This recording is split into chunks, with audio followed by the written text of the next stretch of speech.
movimento psicomotor. Então, alguns trabalham equilíbrio, né? Manipulação. Manipulação dá para fazer aqui porque eu não trouxe kimono nem tem uma corda aqui pra gente. Tem outras formas de fazer manipulação, mas a gente não trouxe corda nem nada. Né? A gente trabalha no movimento sem treinado, né? Na manipulação. Então, algumas atividades que trabalham em equilíbrio, né? A percepção espacial também não vai dar para fazer muito, porque não dá, tem os arcos ali, dá pra gente fazer. Mas aí estaria plagiando alguns movimentos que a senhora mostrou, né? Vamos passar por dentro e tal, se bem que alguns nós criamos de acordo com o incentivo da senhora, né? Que a gente criou lá naquela quadrinha lá, né? Então pode pegar o arco, André, deixa. Não, mas ok, vamos lá. Então, Wellington, fecha os olhos, por favor. Fecha os olhos. Ele mesmo. Gente, para com isso. Que a gente tem que ter aula sobre bullying, né? Consciência do bullying. Então, comece a abrir e fechar as mãos. Abrir e fechar as mãos. Lentamente.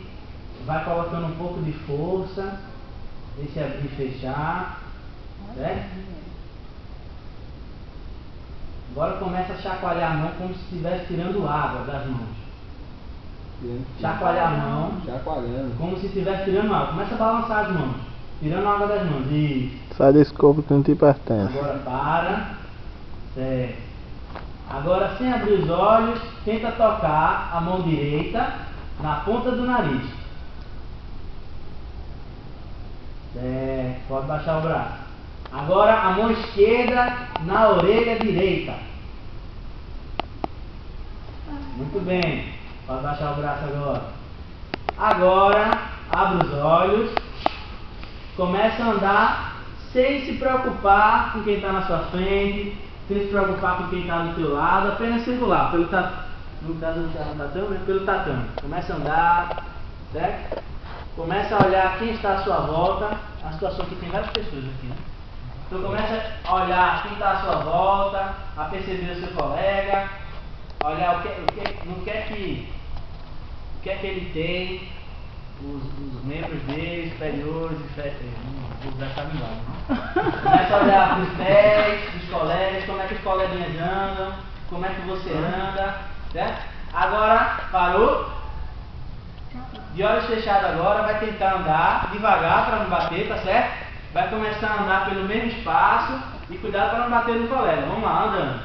Isso aí, bem devagar, vamos lá. Isso, então de olhos fechados. Se bater não tem problema. Né? Vamos lá, andando, isso. Começa a perceber como você está andando. Como seus pés pisam no chão. Isso. Agora parou. Abre os olhos. Olha onde você está. E volta para onde você começou a atividade. Onde é que você estava no começo da aula? Isso, ok. Pronto, então, uma tentativa de uma demonstração de assim, eu tentei trabalhar aqui a relação espacial, de perceber o outro, bem simples isso, né? Depois que eu reuni outras atividades agregadas, como fazer duplas, e pega no joelho do colega direito, pega no joelho do colega, no seu joelho, né? Ou a pessoa de frente, você tocar, né? Você estimular o toque. E atividades que trabalhassem a manipulação seria, por exemplo, no judô, né? A experiência que eu tive no judô. Então, tirar a faixa, desamarrar a faixa e começar a fazer vários nós. Começar a amarrar a faixa todinha e depois que acabar, desamarrar.